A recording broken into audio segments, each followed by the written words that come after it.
বাড়িতে ঢুকতেই দেখা গেল পুরো বাড়ি মেতেছে বিয়ের আনন্দে।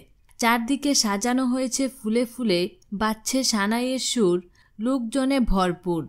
সবাই মেতেছে বিয়ের উল্লাসে। লাল বেনারসি গা ভর্তি গহনা পরে বধূর রূপে সেজেছে ঢাকাই সিনেমার তুমুল জনপ্রিয় নায়িকা পরীমণি। অপরদিকে বরের বেশে সেজেছে নায়ক সাইমন সাদিক। তার পরনে রয়েছে মেরুন রঙের শেরওয়ানি। মঙ্গলবার 14 মার্চ হয়ে গেল তাদের বিয়ে। তবে বাস্তব জীবনে নয়, মঙ্গলবার রাজধানীর অদূরে পুবাইলের একটি শুটিং বাড়িতে নদীর বুকে চাঁদ সিনেমায় এমনই একটি দৃশ্যের শুটিং করলেন সাইমন পরীমণি।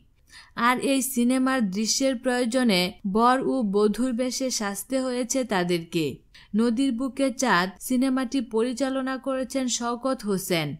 নদীর বুকে চাঁদ সিনেমাটিতে পর্দায় চাঁদ ও নদীকে দেখা যাবে বিশ্ববিদ্যালয়ের শিক্ষার্থীর ভূমিকায়। এক পর্যায়ে গিয়ে তাদের দুজনের মধ্যে প্রেমের সম্পর্ক গড়ে ওঠে। এমনই রোমান্টিক ঘরানার গল্প নিয়ে এগিয়ে যাবে সিনেমাটির কাহিনী।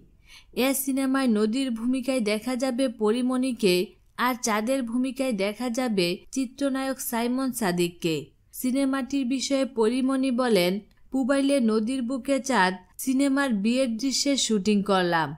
কিছুদিনের মধ্যেই সিনেমাটির গান সহ বাকি অংশের কাজ শেষ হয়ে যাবে।